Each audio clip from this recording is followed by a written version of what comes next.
हिंदुस्तान में आए सैलाब में भगवान की मूर्ति बह गई। ये देखकर हिंदू जोश में आ गए और तूफानी सैलाब में कूद पड़े।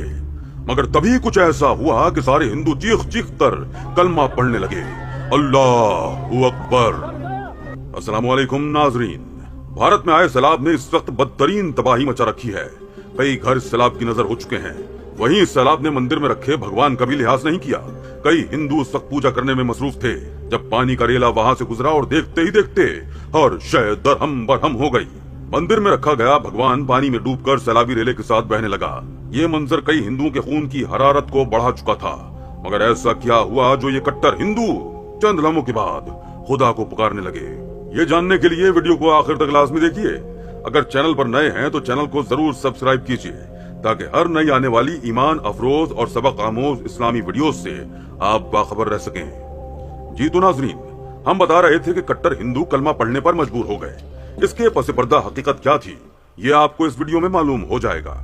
उत्तर प्रदेश के एक इलाके में हिंदू मुस्लिम मिलकर रहते थे। जब से हिंदुस्तान और पाकिस्तान दो अलग मुल्क बने थे तभी से वो बस्ती आबाद हुई जहाँ सबके दरमियान भाईचारे का रिश्ता कायम था। मगर जैसे जैसे वक्त गुजरा तो शरपसंदी को भी हवा मिलने लगी। मुसलमान और हिंदू दो अलग मसलक बनकर रहने लगे और यूं कई ऊंच नीच और लड़ाई झगड़े भी पैदा होने लगे। चंद ही सालों में आपस में हमदर्दी और भाईचारे का रिश्ता खत्म होकर रह गया और यूं हिंदू अपनी अक्सरियत का रौब जमाते हुए मुसलमानों को कमतर समझते हुए उन पर जुल्म करने लगे। एक अजीब सी कशीदगी की दीवार बन चुकी थी। इस गांव में एक ही मस्जिद थी जो कि अब काफी पुरानी हो चुकी थी। वहां पर रहने वाले मुसलमानों ने ये सोचा कि मस्जिद को दोबारा से तामीर किया जाए क्योंकि वहां पर रहने वाले मुसलमानों की तादाद बढ़ती चली जा रही थी। और इस मंसूबे पर अमल दरामद के लिए इन मुसलमानों ने अव्वल तो हुकूमती इदारों की मिन्नत समाजत कर करके अपनी दरखास्त मंजूर करवाई और फिर जब मस्जिद को दोबारा से तामीर किया जाने लगा तो फौरन हिंदू हमला आवर हो गए। इसी बस्ती के रहने वाले हिंदू जो कि अक्सरियत में थे औजार लेकर हमला आवर हुए और कहने लगे कि हम यहाँ पर मस्जिद को नहीं बनाने देंगे। इतना कहकर उन्होंने एक साथ मस्जिद पर हमला कर दिया और नऊजुबिल्लाह मस्जिद को गिराना शुरू कर दिया। उन्होंने मस्जिद के दरो दीवार और नक्श की बेहुरमती की थी। इसके बाद सिर्फ एक गुम्बद ही था जो सही सलामत छोड़ा था। ये वही गुम्बद था जो कि बहुत पुराना था। इसकी बुनियाद सदियों से चली आ रही थी। जब वो इस गुम्बद को गिराने लगे तो हिंदुओं ने इस गुम्बद को गिराना तर्क कर दिया और उसको यूं ही छोड़कर अपना मंदिर बनाने का फैसला कर दिया। मुसलमान बेबसी की मूरत बने ये सब देखते रह गए। उन्होंने पुलिस थाने में भी रिपोर्ट दर्ज करवाई मगर वो सब भी हिंदू थे, इसलिए कोई भी मुसलमानों की बात पर कान ना धर सका। हिंदुओं ने मस्जिद की जगह अपना मंदिर बना लिया और वहाँ पर इस इलाके की सबसे बड़ी मूर्ति को लाकर रख दिया जहाँ मुसलमान नमाज पढ़ा करते थे। उस जगह को एक मंदिर की शक्ल दे दी गई। अस्तगफिरुल्लाह। दोस्तों, अब वहाँ एक गुम्बद ही बचा था जो बाहर से देखने पर तो मस्जिद मालूम होता मगर जब आगे जाकर देखा जाता तो अंदर भगवान की बड़ी सी मूरत रखी होती। मुसलमान ये देखकर अंदर ही अंदर जलते कुड़ते रहते। कई मुसलमानों ने एक रात जाकर मूर्ति को तोड़ने की भी कोशिश की मगर वहाँ पर मौजूद रखवाली करने वाले पंडित और इसके खास लोगों ने इन मुसलमानों को सरेआम पत्थर और मार मार कर जान से ही मार दिया। इनका कहना था कि ये हमारे भगवान की तौहीन करने वाले हैं, इसलिए इनका जिंदा रहने का कोई हक नहीं। इस वाक़े के बाद किसी में जुर्रत न हुई कि वो मूर्ति को जाकर तोड़े। मुसलमान अपने घरों में ही नमाज पढ़ने लगे। एक दिन तेज बारिश की वजह से सैलाबी रेला बनने लगा। तूफान और बारिश की वजह से कई इलाके जेरे आब आ चुके थे। इन्हीं में वो बस्ती भी आड़े आ गई। पानी जहाँ से गुजर रहा था तबाही मचाता ही जा रहा था। मुसलमान अपनी छतों पर चढ़कर अजान देते तो हिंदू हंसते और बुलंद आवाज में अपनी किताबों से पूजा पाठ शुरू कर देते और कहते कि हमारा भगवान ही हमें बचाएगा। नऊजुबिल्लाह। तुम लोगों के लिए किसी की कोई मदद नहीं आने वाली। वो हर तरह से मुसलमानों का अकीदा कमजोर करने की कोशिश में लगे थे। मगर जब इस बस्ती में सैलाब दाखिल हुआ तो पानी ने देखते ही देखते कई घर उजाड़ दिए।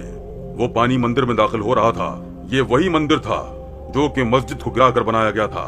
वो पानी देखते ही देखते ठाटे मारते हुए दाखिल हुआ और एक वजनी भारी पत्थर की मूर्ति पल भर में इस सैलाब की जद में आकर बहने लगी। मंदिर में मौजूद पंडित और कुछ खास कट्टर हिंदू जो कि सख्त पूजा कर रहे थे कि उनका भगवान उन्हें इस मुसीबत से निजात दिला सके, जब उन्होंने ये मंजर देखा तो भगवान से मदद तलब करने लगे और शोर मचाकर कहने लगे कि ऐ लोगों बचाओ बचाओ, ये तो कैसी मुसीबत आन पड़ी, हमारा भगवान पानी में बह रहा है। जब मुसलमानों ने ये देखा जो अपनी छतों पर खड़े अजान दे रहे थे ताकि इस मुसीबत से बचा जा सके, वो तंजिया मुस्कुराहट से हिंदुओं को देखने लगे। भला ये कैसा खुदा था जो खुद ही पानी में बह रहा है। इन हिंदुओं ने मुसलमानों को खुद पर हंसते देखा तो बर्दाश्त न कर सके और जोश के मारे पानी में कूद के अपने भगवान को बचाना चाहा। इनका कहना था कि इनका भगवान इन्हें इस मुसीबत से बचा लेगा। वो भगवान के नारे लगाते मूर्ति को थाम चुके थे। हिफाजती मकामात पर खड़े कई हिंदू यह मंजर देख रहे थे।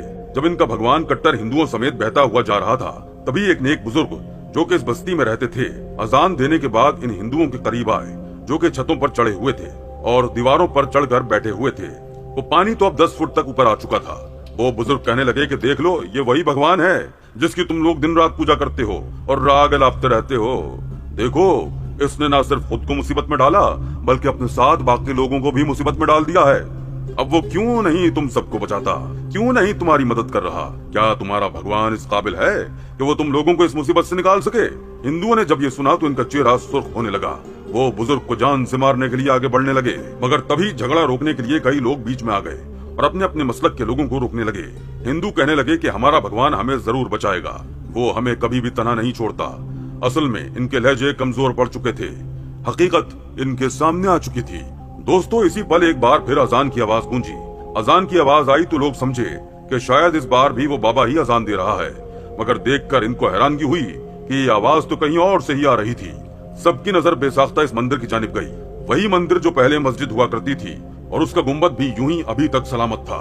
वो इस कदर मजबूती से बनाया गया था कि कोई भी उसे तोड़ ना सका। इसलिए हिंदुओं ने पूरी कोशिश की थी कि उसे अपने मंदिर का हिस्सा समझा जाए, मगर नाकाम रहे थे।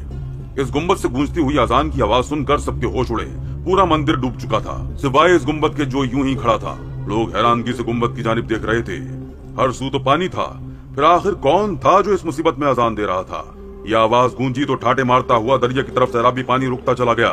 इसकी रफ्तार में कमी आ गई। यूं लग रहा था जैसे वो मीठी मसूर कुन आवाज सुनकर पानी भी रुकता जा रहा हो। पानी ने अपना बहाव काफी कम कर दिया था। तभी वो मूर्ति आगे जाकर किसी वजनी चीज से टकराई और टुकड़े टुकड़े होकर हर सू फैल गई। वहीं वो हिंदू जिस भगवान से मदद तलब कर रहे थे, अजान की आवाज सुनकर इनके दिल में हिदायत आने लगी। इन्होंने इस मूर्ति को वहीं छोड़ा और फौरन एक घर के बहते हुए सामान के सहारे किनारे तक पहुंचे। कितनी देर वो इस आवाज को सुनते रहे। कैसी सहरंगेज आवाज थी और हर दुख दर्द भी गोया खुद में ही समाती चली जा रही थी। मुसलमानों की आंखों से तो आंसू रवा हो गए थे। ये तो मौजज़ा था। आखिर कौन था जो इतनी खूबसूरत आवाज में अजान दे रहा था? यकीनन कोई फरिश्ता था जो ऐन इस वक्त मदद के लिए आसमान से उतरा था। वहाँ पर मौजूद कट्टर हिंदू जिन्होंने ये मंजर देखा था, फौरन रोते हुए वहीं पर गिर गए, क्योंकि उन्हें इबादत का तरीका नहीं पता था। वो अपने ही अकीदे के मुताबिक हाथ जोड़कर इन बुजुर्गों से कहने लगे कि बाबा, हमें अपना दीन सिखाइए, हमें कलमा पढ़ाइए, हमें बताइए कि हम खुदा का कैसे शुक्र अदा करें। यकीनन आप हक पर थे और आपका धर्म ही असल धर्म है।